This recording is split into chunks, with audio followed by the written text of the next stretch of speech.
Muy bien, hermanos, vamos a orar un momentito, ahí donde estás, si es posible, cierra tus ojos, vamos a presentar este tiempo de estudio, de reflexión de la palabra. Creo que hoy tenemos un texto que es realmente un texto espectacular, son palabras que el Señor le dirigió a uno de los reyes de Israel y yo creo que nos van a hacer mucho bien y nos va a venir muy bien escuchar lo que el Señor le dijo, en este caso al rey Salomón, acerca de lo que tenía que hacer en tiempos de necesidad, en tiempos de crisis. De hecho, el título del mensaje es ¿qué hacer en los tiempos difíciles? ¿Qué hacer cuando estamos en apuros, en aprietos? La Biblia nos da la respuesta y esta noche la vamos a estudiar. Padre, muchas gracias por este privilegio, este placer que nos das de poder estar aquí juntos en tu iglesia, Señor, con tu pueblo.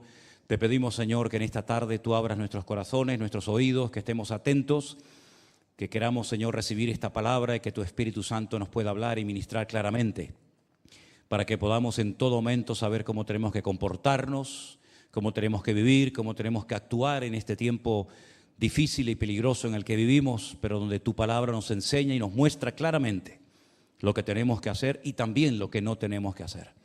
Padre, nos ponemos en tus manos y te daremos a ti siempre toda la gloria y la honra en el nombre de Jesús. Amén y amén. Quiero llevarles en primer lugar al texto de 2 de Crónicas, capítulo 7, verso 14. Recién se acaba de inaugurar el templo. Es un día de júbilo, la gente está contenta, gozosa. Durante varios días, Salomón ha estado convocando al pueblo para que vinieran a Jerusalén a una santa convocatoria para celebrar juntos el hecho de que por primera vez en la historia el pueblo de Israel ya tiene su templo, el lugar donde Dios ha dicho que va a morar, el lugar donde Dios va a residir, donde va a poner su gloria, el lugar donde va a estar colocada el arca de la alianza con todo lo que lleva dentro, ¿verdad? Y va a ser un lugar de encuentro. 3 veces al año las tribus de Israel van a tener que subir a Jerusalén a celebrar una serie de fiestas y a honrar y a servir al Señor con sus ofrendas, con sus diezmos, con sus cánticos, etcétera, etcétera. Salomón ora una oración muy larga, una oración que está en la Biblia y que nos enseña que a veces los que oran demasiado largo es porque después a lo mejor en privado oran muy poco, porque que yo sepa, Salomón no fue o no es conocido como un hombre de oración, es un hombre que hizo una gran oración, muy larga, muy extensa, muy bonita, muy profunda, todo lo que ustedes quieran, hizo una serie de sacrificios, pero ahí se quedó todo. Luego después se dedicó a construir sus propias casas, a construir las caballerías para los animales, los caballos, los templos para tener contentas a sus 700 esposas y a sus 300 concubinas y poco más, ¿saben? Ahora bien, como el Señor sabía perfectamente que de esa etapa de júbilo, de gozo y de aparente consagración iba el pueblo tarde o temprano a entrar en una etapa de crisis, de bancarrota espiritual, corrompiéndose, dejándose arrastrar y seducir por las costumbres de los pueblos paganos que vivían en Canaán en aquella época y en sus alrededores. Hay un momento en el que Dios le habla muy claramente a Salomón y le dice lo que tiene que hacer el pueblo y todos sus hijos a lo largo de la historia en momentos difíciles, en momentos de crisis. El pueblo de Israel llegó a un punto en el que se olvidó de Dios, totalmente. Le dio las espaldas descaradamente a Dios, comenzaron a adorar imágenes que nunca tenían que haber adorado, comenzaron a practicar costumbres prohibidas por Dios en su palabra, pero el Señor les da el antídoto, les da la palabra exacta de lo que tienen que hacer cuando llegue ese tiempo de sequía, cuando llegue el tiempo en el que los enemigos que están ahora calladitos y en paz y quietos les ataquen y comiencen a complicarles la vida, la existencia. Cuando comiencen las cosas a ponerse difíciles en la vida, el Señor les dice con mucho tiempo de antelación lo que tienen que hacer para salir de ese callejón sin salida. Y esa respuesta de Dios, esa solución de parte de Dios, se encuentra, ya digo, en 2 de Crónicas, capítulo 7, verso 14, un versículo muy conocido, probablemente muchos de ustedes lo conozcan de memoria, y que dice así: si se humillare mi pueblo, sobre el cual es invocado mi nombre, y oraren y buscaren mi rostro y se convirtieren de sus malos caminos, entonces yo oiré desde los cielos y perdonaré sus pecados y sanaré su tierra. 4 pasos fundamentales para obtener nuevamente la bendición y el respaldo del Señor. Esos 4 pasos los podemos resumir en 4 palabras o en 4 frases. La primera es humillarse ante la presencia del Dios Santo. La segunda es orar a Dios.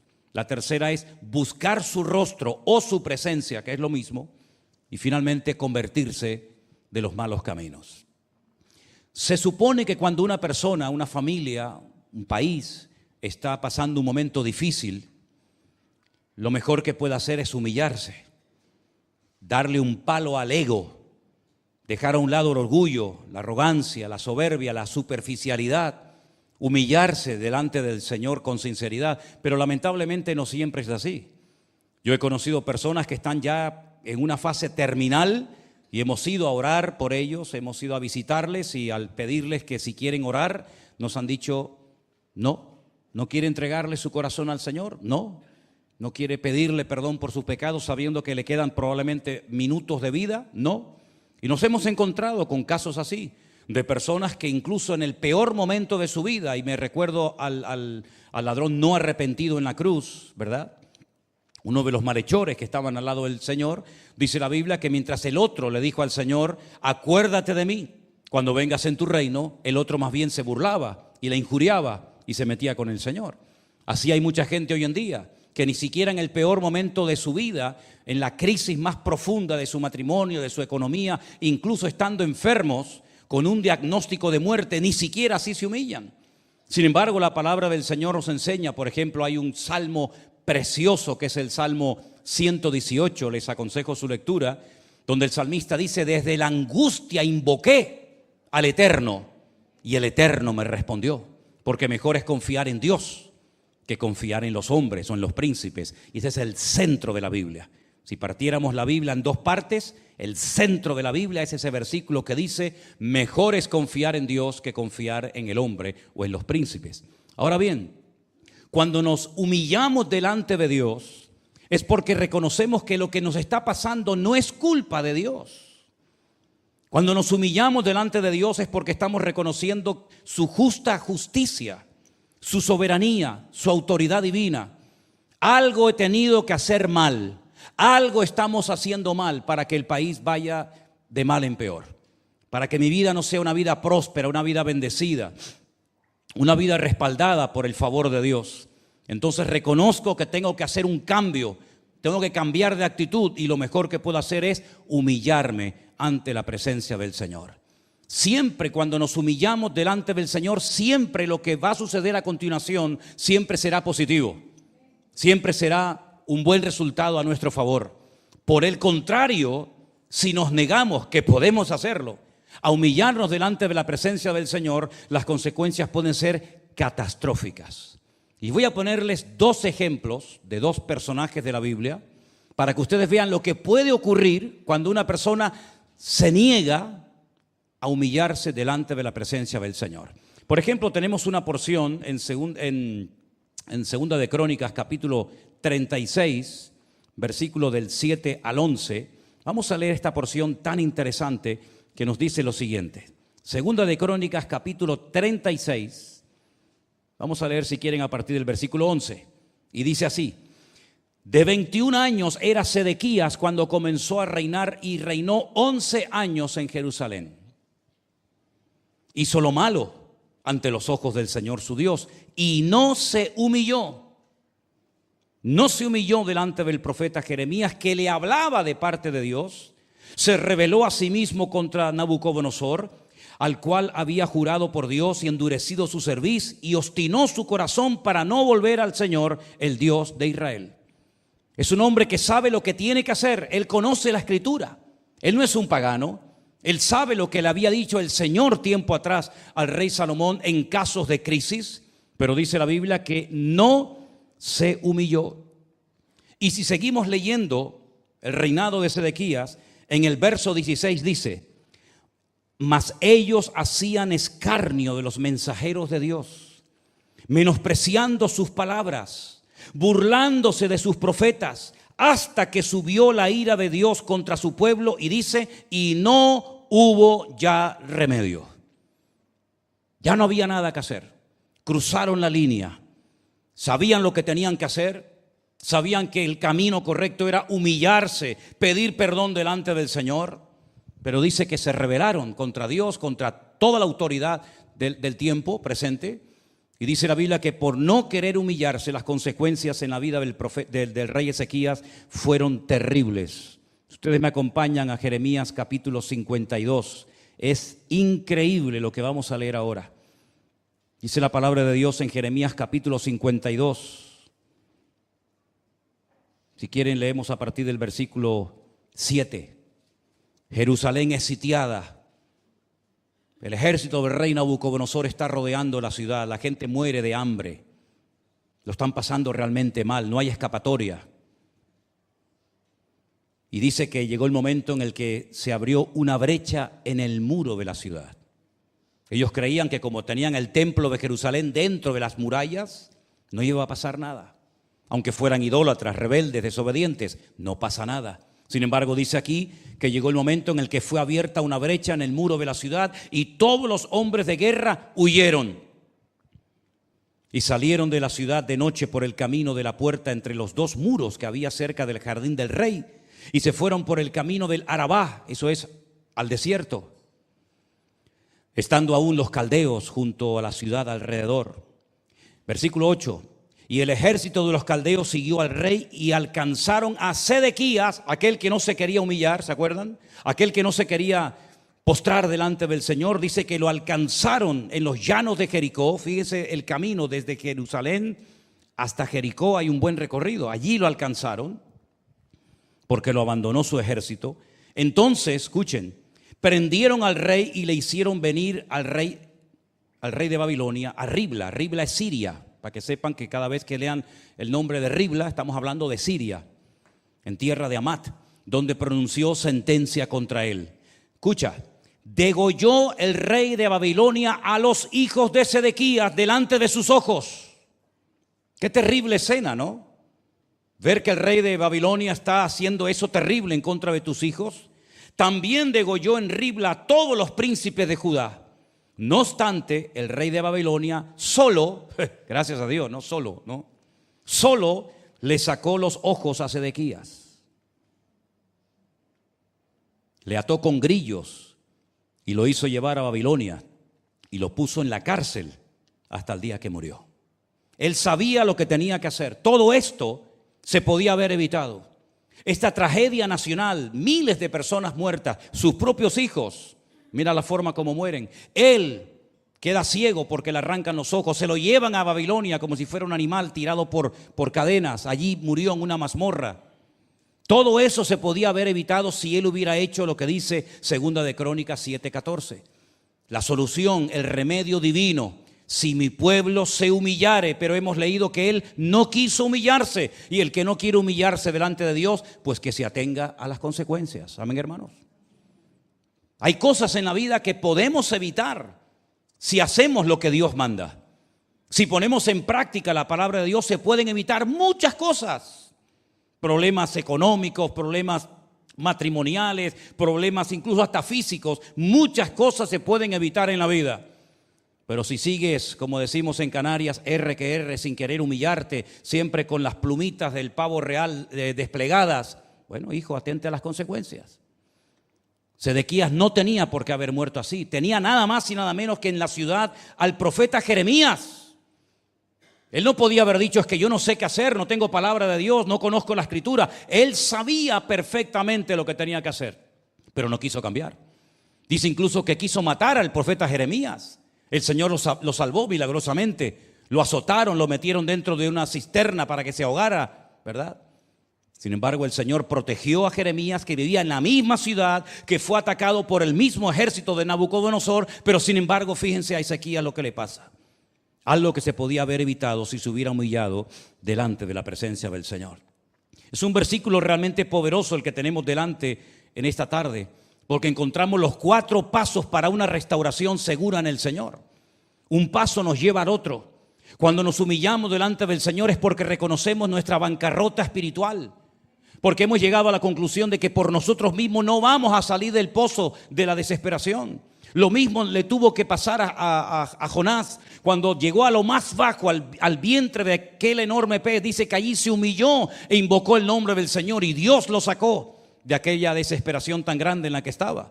Cada vez que nosotros nos humillemos delante de la presencia del Señor, siempre vendrán bendiciones, lluvia de bendiciones a nuestras vidas y a nuestras familias. ¿Cuántos dicen amén? Pero no es suficiente con humillarse, no es suficiente con reconocer el error, el pecado, sino que el segundo paso es orar. Si mi pueblo se humillare y orare, invocar en mi rostro, es un segundo paso fundamental. Pero en este punto de la oración, quiero recordarles un versículo del Nuevo Testamento, concretamente de la carta de Santiago, que dice que la oración eficaz del justo es la que puede mucho. No la oración en sí misma, no.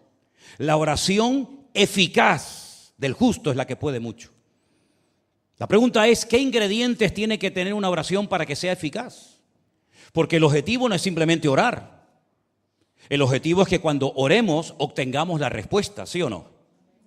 Eso es lo que confiamos y esperamos todos. Esta es la confianza que tenemos en Él, que si pedimos alguna cosa conforme a su voluntad, Él nos oye. Y si sabemos que Él nos oye, tenemos las peticiones que le hayamos hecho. Pero ¿cuáles son, los ingredientes bíblicos, divinos, para que podamos decir, he orado eficazmente, ahora solamente me queda esperar pacientemente, con gozo, en la presencia del Señor hasta que Él responda a mi oración? Hermanos queridos, una cosa es orar y otra cosa es orar eficazmente u orar bien. ¿Por qué digo orar bien? Porque yo he llegado a la conclusión de que nuestro nivel de madurez, nuestro crecimiento espiritual se manifiesta muchas veces por la forma como oramos, la forma como pedimos, la forma como nos presentamos delante del Señor. Habla mucho del tipo de persona, espiritualmente hablando, que tú eres. Hay personas que oran y piden, pero no están orando bíblicamente, no están orando bien. A veces por gracia y por pura misericordia de Dios, a pesar de no haber orado todo lo correcto que deberíamos de haberlo hecho, obtenemos respuestas. Pero creo que nuestro objetivo debería ser pedirle al Señor, Señor, enséñame a orar bien y eficazmente. Renovar mi vida de oración, mi vocabulario a la hora de orar. Y no es cuestión de gritos, no es cuestión de hacer un show ni un espectáculo, ni llamar la atención hacia mi persona, porque todo lo que hagas que llame la atención hacia tu persona, ya empezaste mal. Primero, la oración tú tienes que pasar desapercibida. El que tiene que notarse es el Señor, no tu palabra, ni tus gestos, ni tus espavientos, en primer lugar. En segundo lugar, la oración tiene que ser hecha conforme a la voluntad de Dios.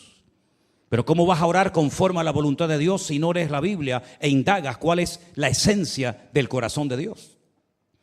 Voy a ponerles 3 ejemplos de 3 personajes diferentes de la Biblia que oraron, que hablaron no muy bien que digamos, aunque obtuvieron respuesta, pero se demuestra su falta de madurez a la hora de pedir o a la hora de hablar. ¿Se acuerdan ustedes, conocen a un personaje llamado Eliezer? ¿O Eliezer? ¿Quién era Eliezer? Un nombre muy bonito que significa Elí, mi Dios, Ezer, mi Dios es mi ayuda. Mi Dios es el que me ayuda. Eliezer era el hombre de confianza a la mano derecha del patriarca Abraham, ¿se acuerdan? Abraham tenía un criado, probablemente un mayordomo de muchos años en la casa, que delega sobre él y pone sobre sus hombros una responsabilidad tremenda. Espero que cuando llegue un momento en el que tengas que responder y tengas que actuar en base a la responsabilidad que se te ha delegado, lo hagas bien y dejes en alto el honor de Dios. Porque Abraham se quedó en casa, Isaac se quedó en casa, y al que mandó a lejanas tierras fue a su criado, a su mayordomo llamado Eliezer. Él tuvo que viajar durante días, semanas, tal vez probablemente, y no exagero, meses, hasta llegar a un lugar donde Abraham le había dicho que nunca llevara a su hijo, que él tenía que ir a buscar una ayuda idónea, una esposa para su hijo Isaac. Isaac estaba roto. Porque Isaac se despidió de su madre el día que su padre lo lleva al monte Moriah a Jerusalén para ser sacrificado sobre un altar, ¿se acuerdan? Él se despide, le da el último beso, le da el último abrazo a su madre Sara. Sara sabe perfectamente lo que Abraham se trae entre manos. Sara no era tonta, Sara sabía perfectamente que un sacrificio lleva fuego, leña, cuchillo y víctima. Y aquí van 3 elementos, pero falta uno, y ella sabe perfectamente que aquí pasa algo raro. Se despiden, la madre del hijo se dan un abrazo y Isaac nunca más volvió a ver a su madre. Probablemente murió de tristeza, murió de dolor, porque ella sabe que eso es lo que Dios le ha pedido a su marido. Y ella no se pone como una loca gritando en la puerta de su tienda de campaña: no te lo lleves, es mi hijo, yo lo quiero, llévate al otro. ¿Por qué haces esto? ¿Pero qué tipo de Dios tenemos? Sino que ella acata la voluntad de Dios, se despide de su hijo se va. Ella cree que nunca más lo volverá a ver, y cuando ellos regresan, Sara ya ha muerto. Y nunca más la volvió a ver a su madre. Y él, de pena, de dolor, dice que salía todas las tardes al campo a meditar. Y se iba junto a un pozo, por cierto, que tiene mucha historia, se llama el Pozo del Viviente que me ve, y allí meditaba y allí reflexionaba, y dice que entonces es cuando el padre toma la decisión. Ya Isaac tiene 40 años, ya no es un niño. Le dice a Eliezer: mira, es tiempo de que vayas a buscar una esposa para mi hijo. Después, cuando vino su esposa, Rebeca, dice la Biblia que se consoló. El vacío que había dejado su madre en su corazón, su esposa lo llena, y bueno, todos conocemos el resto de la historia. Pero fíjate qué interesante a lo que voy, a la hora de orar bien o de hablar bien. Eliezer emprende un largo viaje para ir a buscar a la esposa del hijo de su amo. Se ve que no es un hombre de oración. Conoce al Dios de Abraham, evidentemente, pero no es un hombre, digamos, comprometido con Dios, ni tiene la fe, ni mucho menos de Abraham. Pero él va en obediencia a un encargo que su amo le ha dado, que es muy importante. El futuro está en las manos de él en ese momento. Y cuando llega a un pozo, él dice: la primera que salga y me dé de beber agua a mí y a mis camellos, esa me la llevo. ¿Cómo? ¿Sabes lo que estás diciendo? Y si viene una idólatra, si viene una pagana, si viene una prostituta, es decir, la primera que venga y me dé agua y encima le dé de beber a mis 10 camellos que tienen que beber cada uno 100 litros de agua, ¿esa es la que yo me voy a llevar? ¿Así de fácil? ¿Así de superficial? Bueno, sabemos que Dios tuvo misericordia por amor a Abraham y también por amor a Isaac, pero eso no es una forma madura de orar. Esa no es una forma correcta de orar, de pedir a Dios. Generalmente la gente inmadura, la gente poco conocedora de la Escritura, están siempre poniendo pruebas. Y le dicen a Dios: confírmame hoy por la palabra que esto, o confírmame hoy con este predicador. Así son la gente inmadura. Las personas que no saben moverse en el reino, las personas que siempre buscan o confirmación, o que alguien le ponga la mano encima y le ore, o le profetice, o le diga esto o aquello, ¿verdad? Y aquí está Eliezer, ahora solo, no está Abraham, no está Isaac, él está solo, entre comillas, ante el peligro, y a él no se le ocurre otra cosa que sí: la primera que me dé agua, esa me la llevo. ¿Será una mujer espiritual? ¿Estará casada? ¿Será viuda? ¿Será soltera? ¿O será como aquella que tuvo 5 maridos y el que ahora tiene no es el tuyo, que también fue a sacar agua a un pozo? Fíjate cómo se la jugó este hombre, orando y pidiendo algo que uno dice, pero qué poca profundidad, qué poca espiritualidad hay en todo esto. Bueno, por la gracia y la misericordia de Dios le salió bien el experimento, pero te la jugaste, amigo. Te la jugaste. ¿Te imaginas que hubiera llegado otro tipo de mujer y esa es la que te vas a llevar? Y esa es la que va a ser una de las matriarcas más importantes en la historia del pueblo de Israel. ¿Sabe lo que hay detrás de esta elección? El otro personaje que me llama mucho la atención, tampoco podríamos esperar mucho más de él, es una persona que no fue nunca nada espiritual. Aparentemente tenía pinceladas de ser un hombre espiritual. De vez en cuando parece que cambiaba, que se arrepentía, pero en el fondo de su corazón la realidad, la cruda realidad, nos guste o no, es que él nunca fue un hombre espiritual.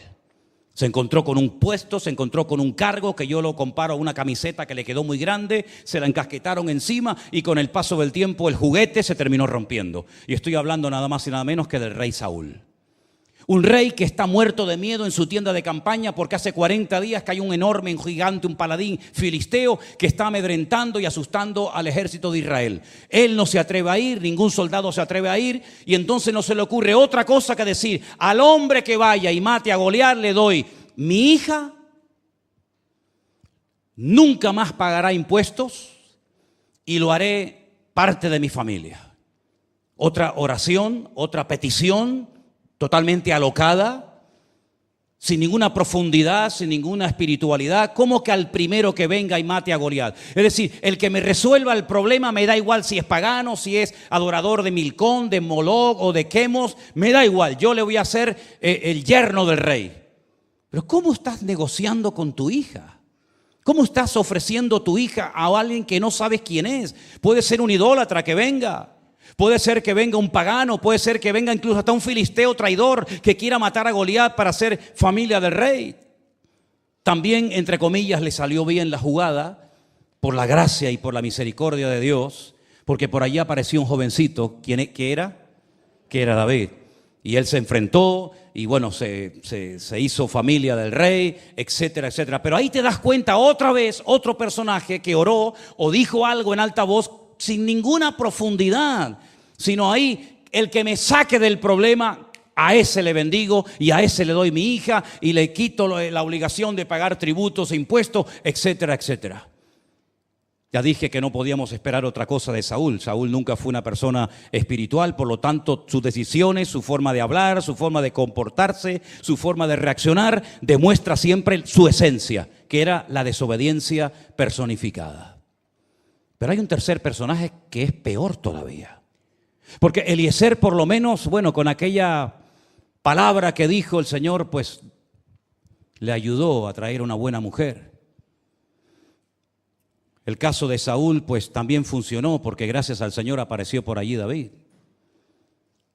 Pero ahora a este no se le ocurre otra cosa en un momento de euforia, en un momento de emocionalismo que se da mucho en un tipo de creyentes hoy en día, y es que cuando están contentos, cuando están eufóricos, el Señor le ha tocado por la palabra, una canción, un culto, lo que sea, hacen todo tipo de promesas, hacen todo tipo digamos, de propuestas al Señor, pero luego después algunos ni las cumplen, se olvidan, y en algunos casos mejor que hubieran cerrado la boca.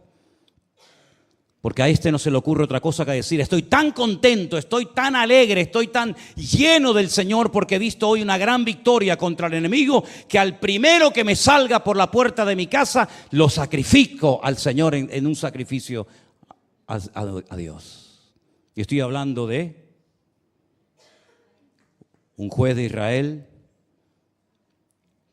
que no sabemos, todavía los teólogos no se ponen de acuerdo si fue realmente un sacrificio o no fue un sacrificio. Yo no voy a entrar en esos detalles, pero la primera persona que salió por la puerta de su casa fue su esposo, fue su hija.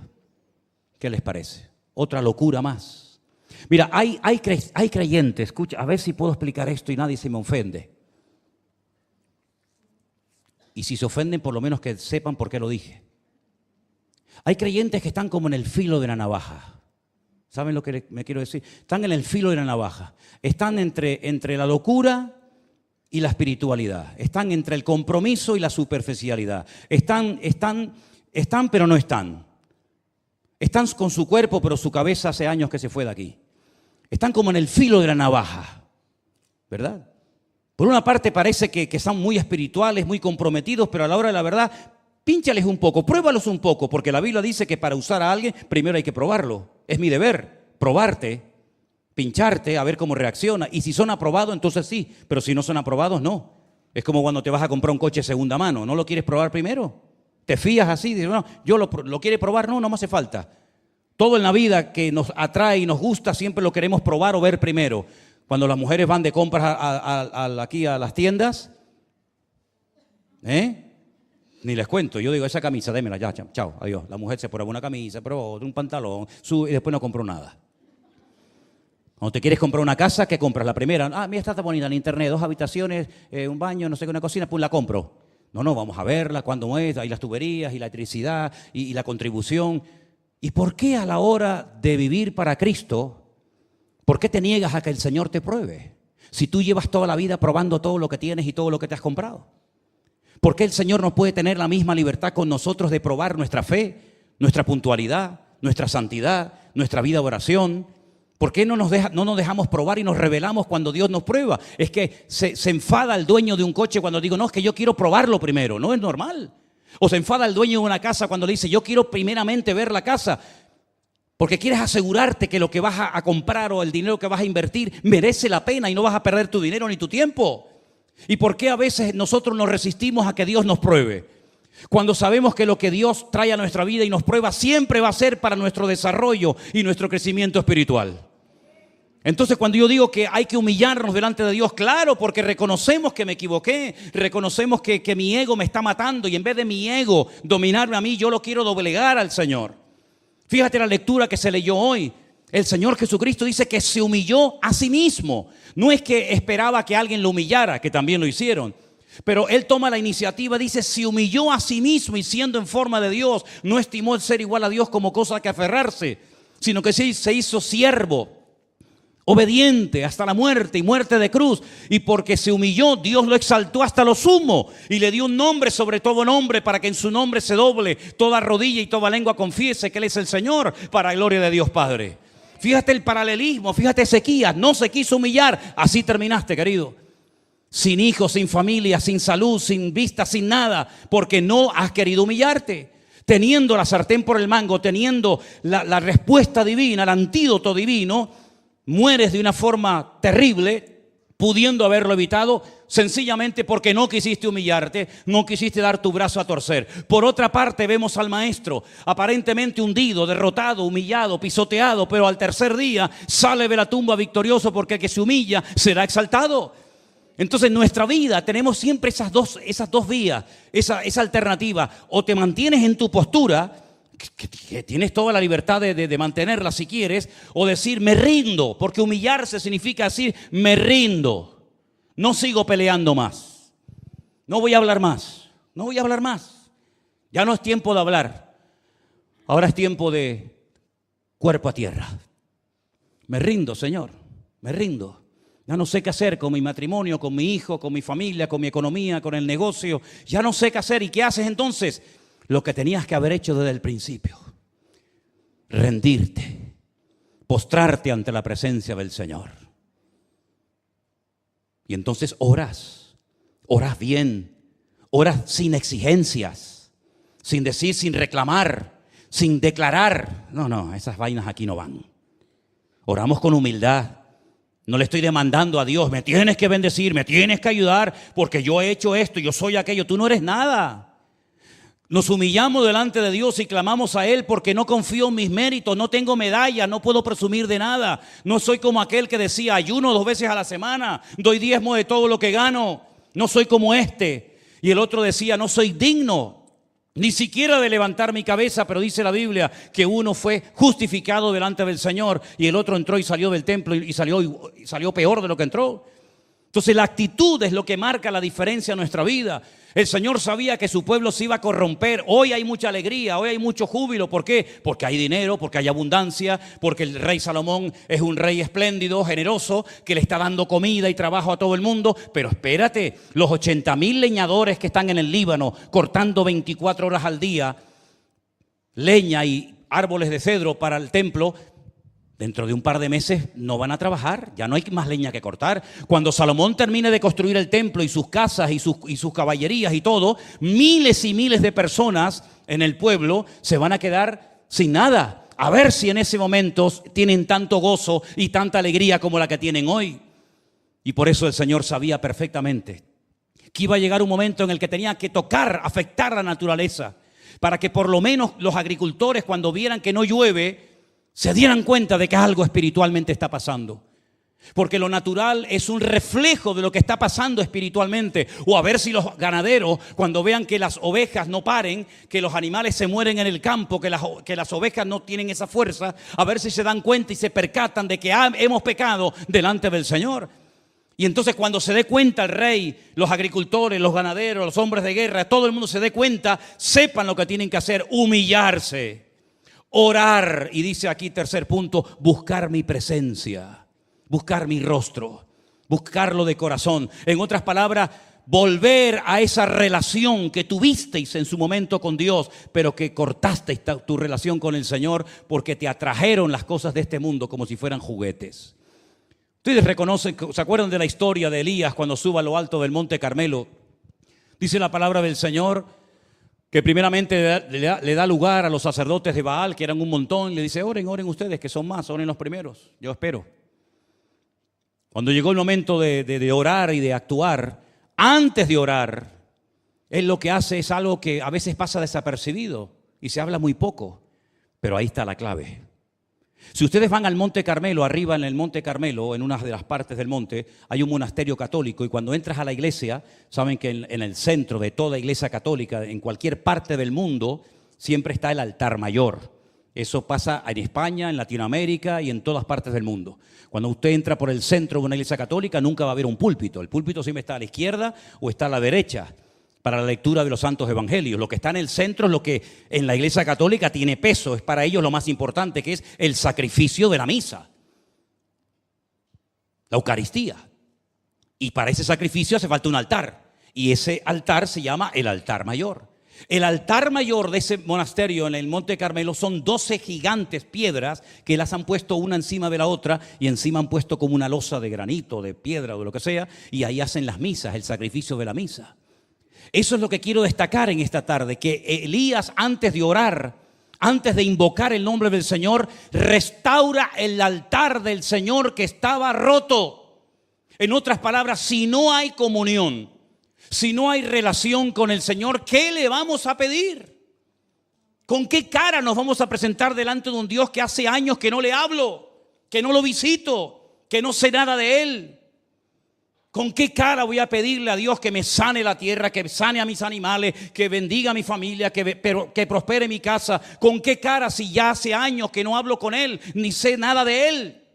Porque no quiero.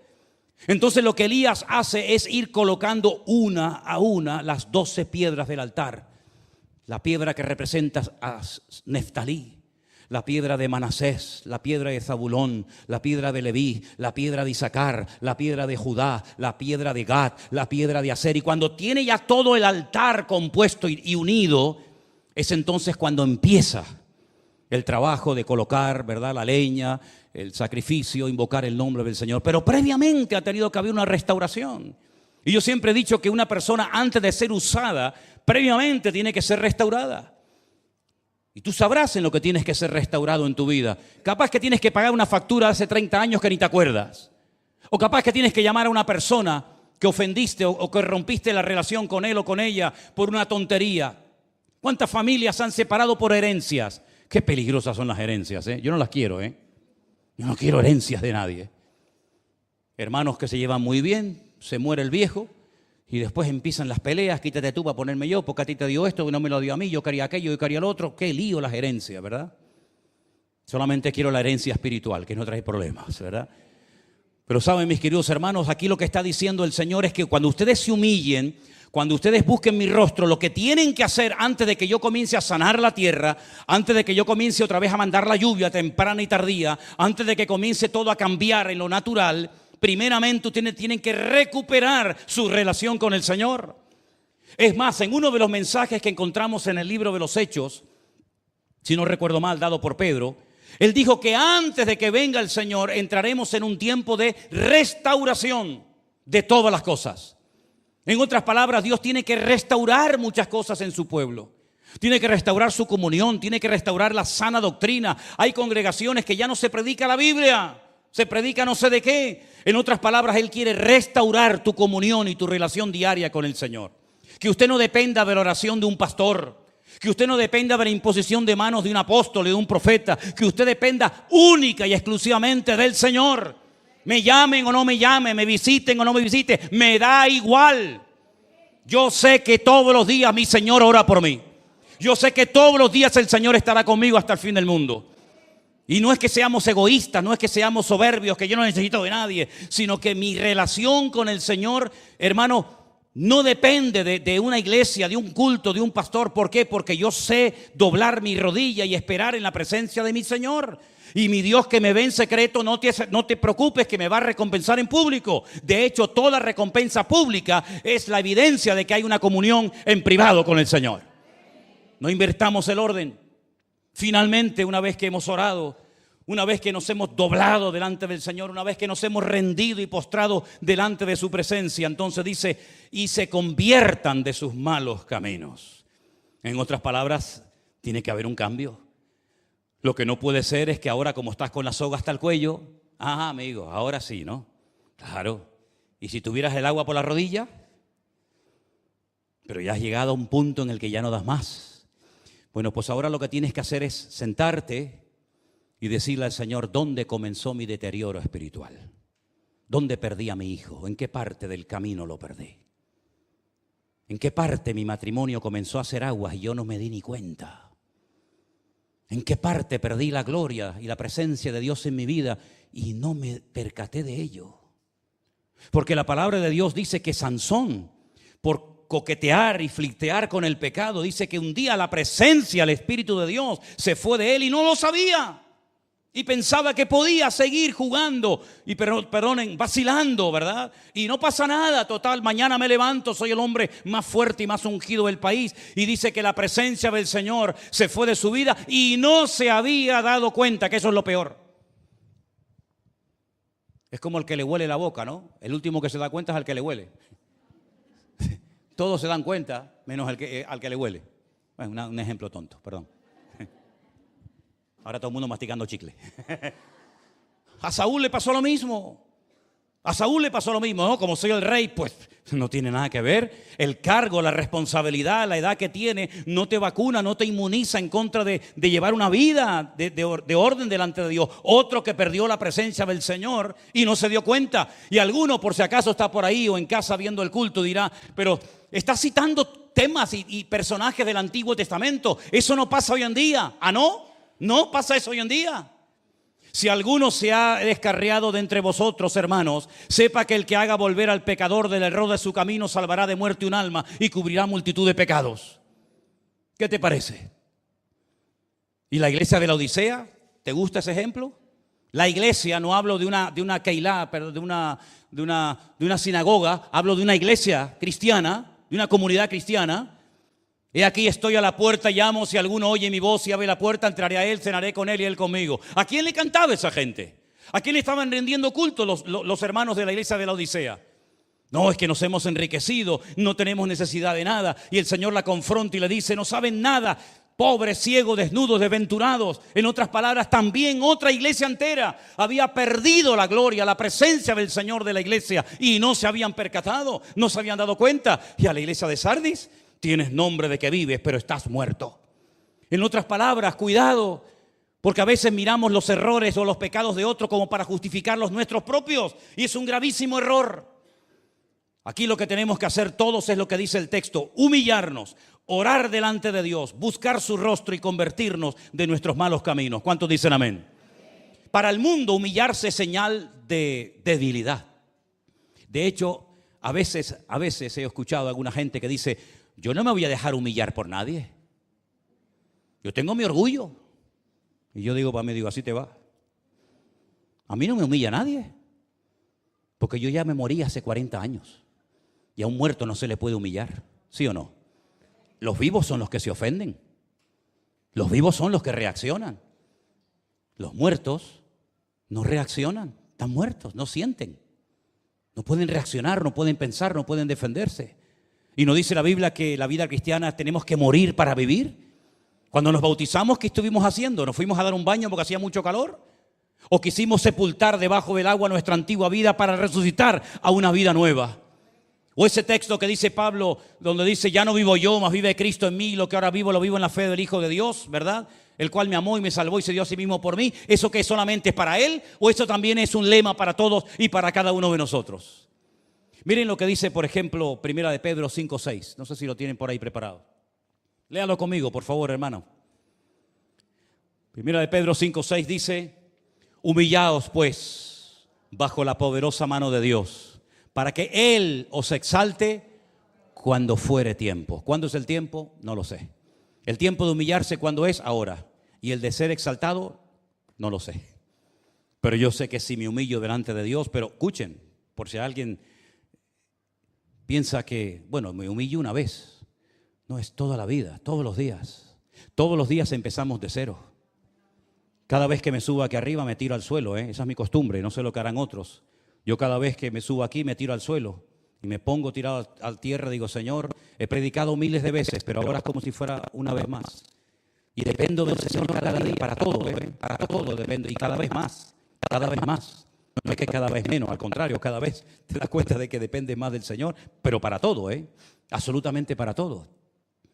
Y a veces digo, Señor, que no me inviten, porque cuando me invitan ya me pongo nervioso, ya no como, ya no duermo, porque estoy pensando que voy a hablar, que no voy a hablar. Y dice, pero después de tanto tiempo, todavía, claro que sí. Y es humillarnos delante del Señor cada día. No es que me humillé hace 30 años y ahora ya nada, no. Es cada día me humillo delante del Señor. Dice Lucas 14:11, tremendo este versículo también. Porque cualquiera que se enaltece será humillado, y el que se humilla será enaltecido. ¿Saben quién fue la primera, no sé si decir persona, porque no es correcto decir persona, pero el primer ente, el primer personaje que se exaltó delante de Dios? ¿Saben quién fue? Ese mismo. Satanás. Satanás se vio tan hermoso, tan capaz, que mirando aquella vestidura, porque yo siempre he dicho al Señor, le he preguntado al Señor, Señor, ¿cómo creaste a Satanás tan hermoso y a nosotros tan feos? Coges barro y no nos das ni un trapito. Y a este lo pones con una vestidura impresionante, y cuando terminas de crearlo dice, este es el sello de la perfección. Y el Señor dice, porque Él sí puede declarar, este es acabado en hermosura. Y añade, y lleno de sabiduría. Eso no lo dijo cuando creó a Adán y a Eva. No dijo Adán el sello de la perfección, sino que dijo, no es bueno que esté solo. No es bueno que esté solo. Y le metió así, crack, un corte, y le sacó a Eva de dentro, que la llevaba dentro, espalda con espalda. ¿Qué te parece? Pero ¿de qué le sirvió toda esa hermosura, todo ese conocimiento y toda esa sabiduría? Se miró un día delante de la presencia de Dios y dijo, me sentaré en el trono de Dios. Pero en ese trono solamente hay espacio para uno. Luego, si te quieres sentar en el trono de Dios, ¿quiere decir que quieres dar, permítame el símil, un golpe de estado? ¿Quieres quitarlo a Él para sentarte tú? ¿Por qué? Porque eres hermoso, eres bello, eres atractivo. Oiga, Satanás sabe tocar todos los instrumentos del mundo, y sabe todos los idiomas de la tierra, y sabe aritmética, biología, matemática, todo lo sabe. Es un ser tremendamente sabio, pero lo perdió todo. Y dice, y los que te vieron y los que te conocieron cuando pasen por ti dirán, este es el que asustaba a la gente, este es el que hacía tropezar a los pueblos y a las naciones. Este personaje siniestro tan elevado ha caído tan bajo, claro, porque el que se enaltece será humillado. Seré semejante al Altísimo, me sentaré en el trono de Dios. Pero fíjate, Filipenses 2, lo hemos leído esta tarde, siendo igual a Dios, no se aferró a sus atributos, a sus privilegios, sino que se humilló a sí mismo. En otra palabra, descendió y el otro subió. Y ya sabemos el resultado tanto de uno como de otro. Entonces, mis queridos hermanos, este versículo, este texto es tremendamente poderoso porque no caduca en el tiempo ni en el espacio. Es un versículo que nos ayuda a salir de crisis, de tiempos difíciles, de tiempos de angustia. Cuando dice, Dios mío, es que ya no sé qué hacer. Entonces, lo que tenemos que hacer es dar los 4 pasos bíblicos, humillarme delante de Dios. No sigas hablando, es que ya no sigas hablando, cállate, tírate al suelo, tírate al suelo. Te humillas delante de Dios. Comienzas a orar, no a pedir, porque la oración no solamente es cuestión de pedir. Comienzo a buscar esa relación que tuve con Dios, que la perdí no sé dónde. Como yo le dije una vez a uno, digo, oye, ¿dónde dejaste el yelmo? El yelmo que se te cayó hace tiempo. Y la coraza y la espada la perdiste. Mira a ver dónde la dejaste, muchacho. Y algunos que no saben de lo que estoy diciendo empiezan así, no sé, la habré dejado por aquí. Digo, sí, búscala por aquí que la vas a encontrar.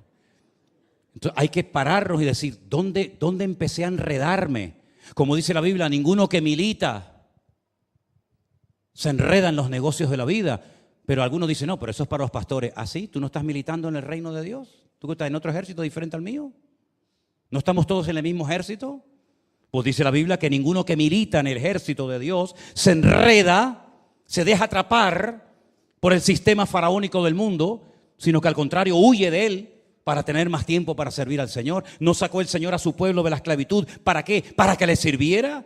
¿Para qué vino el Señor a este mundo? Para liberarnos del pecado, para que podamos servirle. Como dije el otro día, David, ¿para qué venció a todos los enemigos? Para que en tiempo de paz Salomón pudiera hacer la obra de Dios. ¿Para qué vino Cristo? Para derrotar al diablo y a sus demonios. ¿Para qué? Para que con la paz que tengo pueda servir al Señor como Salomón sirvió en lo natural, pero yo en lo espiritual. Así que mis queridos hermanos, si estás pasando o vas a pasar en el futuro un tiempo difícil, un tiempo de angustia, ya sabes lo que tienes que hacer. Paso 1, humillarme. Paso 2, orar. Paso 3, buscar el rostro de Dios o reiniciar mi comunión con Él. Y número 4, convertirme, cambiar. Lo dije el otro día, el jueves, si no recuerdo mal. ¿Por qué David no entraba en calor? Porque le tapaban y le ponían una manta y lo van a matar. Le van a poner tanto peso encima que van a matar al viejo. Al final alguien dijo, mira, sí, esto no va bien, ¿eh? David no entra en calor, vamos a buscar, ya saben, ¿no? Aquella joven virgen que lo arrope, que esté con él. Necesita calor humano, no calor de mantas, de cosas, necesita calor humano. Este hombre está falto, carente de amor fraternal, de calor humano. Y mira cómo se solucionó el problema. Si sigues haciendo la misma cosa y no sale bien, pues tienes que pararte y decir, Señor, no tendré yo que convertirme. Y convertirme no es que soy un pecador, no, convertirme es querer cambiar. Quiero aprender a hacer las cosas bien. El problema es que a veces algunos llegan a un punto en la vida que ya no quieren aprender. Ya tienen esa actitud de decir, bueno, yo ya tengo una edad, yo he estado en un montón de iglesias, yo ya me he leído la Biblia 30 veces. ¿Qué voy a aprender yo ahora? Pues sabes, es mejor empezar de cero que no acabar la carrera. El Señor hoy nos da la respuesta bíblica, el antídoto perfecto para salir de cualquier crisis. Ay, si don Pedro ese, el que vive allí. Pedro, humíllate delante de Dios, busca el rostro de Dios y España levantará cabeza. Señor Maduro, yo sé que este mensaje lo va a ver. Señor Maduro, déjese de rollos. La Navidad no es el 1 de octubre, caballero. Usted lo que tiene que hacer es lo que dice la palabra de Dios, humillarse delante de Dios, pedirle perdón a los venezolanos por el destrozo que está haciendo en su tierra, que se la entregaron hermosa y la va a entregar hecha a pedazos. Orar delante de Dios, no irte a los brujos, santeros y curanderos. Buscar la presencia del Señor, humillarte delante de Él, cambiar el rumbo, dejarte pastorear, dejarte asesorar y el Señor sanará otra vez a Venezuela y a Cuba y a cualquier... Pero si no hacemos lo que Dios manda que hagamos, después no le echemos la culpa a Dios de que las cosas no salen bien. El problema, ya digo, no está en el Creador, el problema está en la criatura. El problema no estuvo en Dios, el problema estuvo en Adán. El problema no estuvo en Dios, el problema estuvo en Israel. El problema no estuvo en Dios, estuvo en el rey. Y así sucesivamente. Por eso, mis queridos hermanos, vivamos cada día humillados delante de la presencia del Señor. Porque Dios ama a los humildes y a los altivos los mira de lejos. Qué versículo más bonito, ¿verdad? Bueno, vamos a orar en esta tarde, hermanos. Cierra tus ojos ahí donde estás. Bendito sea nuestro Dios. Ya sabemos lo que tenemos que hacer. Gloria a Dios. Gloria a Dios. Ya no hay excusa. Ya no hay excusa. Ya sabemos lo que tenemos que hacer. Humillarnos delante del Señor. Orar bien delante de Él. Buscar su rostro de todo corazón. Convertirnos de nuestros malos caminos. Y entonces, dice el Señor, yo sanaré vuestra tierra y perdonaré vuestros pecados. Bendito sea nuestro Dios. Si nosotros hacemos nuestra parte, no les quepa la menor duda, mis hermanos queridos, que Dios cumplirá también con su parte. Es un versículo que Nos habla de lo que nosotros tenemos que hacer y de lo que Dios hará si nosotros hacemos nuestra parte. Ambos se complementan. Dios no va a actuar independientemente de nosotros ni nosotros de Él. Nos juntamos, yo reconozco mi incapacidad, yo reconozco mi dependencia de mi Dios y mi Dios vendrá en mi auxilio cuando me esté hundiendo en las tormentas de la vida. Señor, sálvame que perezco, y el Señor estirará su mano y me sacará y me dirá, tranquilo, yo estoy contigo todos los días hasta el fin del mundo. Nuestro Dios cada día nos da oportunidades para demostrar nuestra madurez. Nuestro Dios cada vez nos dará mayores responsabilidades. Crezcamos y maduremos de tal manera que dejemos siempre en buen lugar y la gloria de Dios en alto. Aleluya. Póngase de pie conmigo, mi hermano querido. Gloria a tu nombre. Gloria a tu nombre.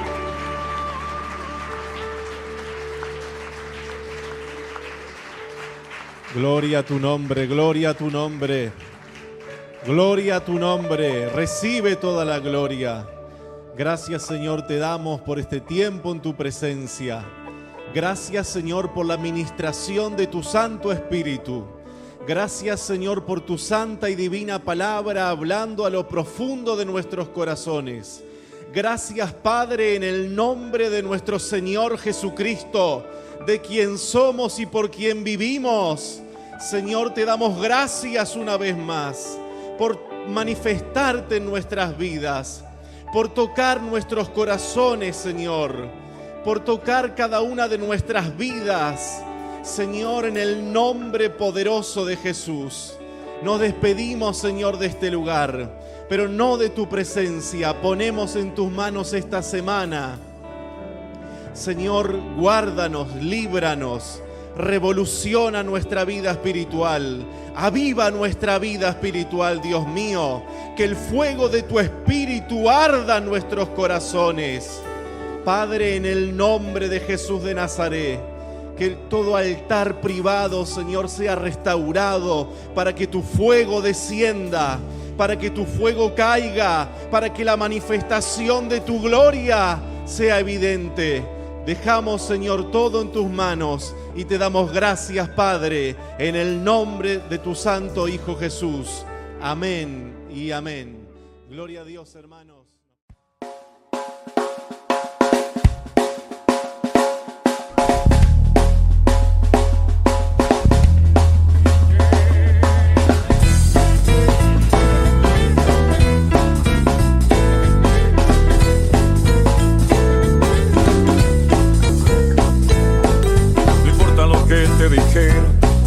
No importa lo que te hicieron, tienes que aprender a descansar en Dios.